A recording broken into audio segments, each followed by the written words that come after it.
بسم اللہ الرحمن الرحیم۔ السلام علیکم دوستو، حضرت ہود علیہ السلام کا ذکر قرآن شریف میں بار بار آتا ہے۔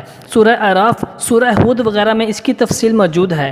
حضرت نوح علیہ السلام کی اولاد مدتوں تک دنیا میں بسی اور آہستہ آہستہ پھر خدا تعالیٰ کو بھول گئی۔ شیطان نے پھر ان کو بہکاوا دے کر بتوں کی پوجا پر لگا دیا۔ خداوند کریم نے جو اپنے بندوں پر بڑا مہربان اور رحم کرنے والا ہے، اس نے پھر سیدنا ہود علیہ السلام کو اپنا پیغمبر بنا کر ان لوگوں کے پاس بھیجا، اور انہوں نے اپنی قوم سے جو عاد کہلاتی تھی کہا، تم خدا ہی کی عبادت کرو، اس کے سوا تمہارا کوئی معبود نہیں۔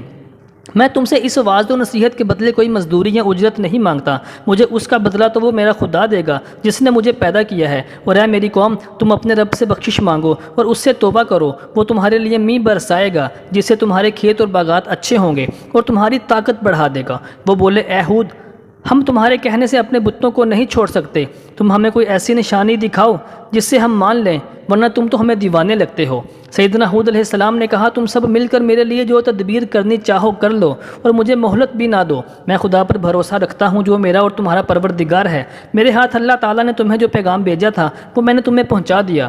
اگر تم میرا کہنا نہ مانو گے تو اللہ پاک تمہاری جگہ اور لوگوں کو بسا دے گا، اور تمہارے خدا تعالیٰ کے ساتھ کوئی ایسے تعلقات نہیں تو تم خداوند تعالیٰ کا کوئی نقصان نہیں کر سکتے۔ اس پر ان کی قوم نے کہا کہ روز تو ہمیں عذاب سے ڈراتا ہے، جہاں اپنے خدا سے کہہ کہ ہم پر عذاب نازل کر دے اور اس میں ہرگز دیر نہ کرے۔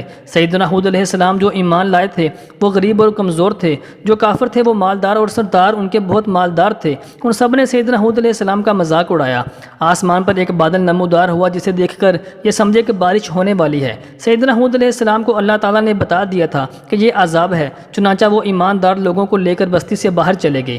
اس بادل کے بعد آندھی آئی جو 8 دن اور 7 رات تک متواتر چلتی رہی، یہاں تک کہ سب کافر مر گئے اور نیست و نابود ہو گئے، اور اس طرح ایک بار پھر اللہ تعالیٰ کی زمین کو کافروں سے آزاد فرما دیا۔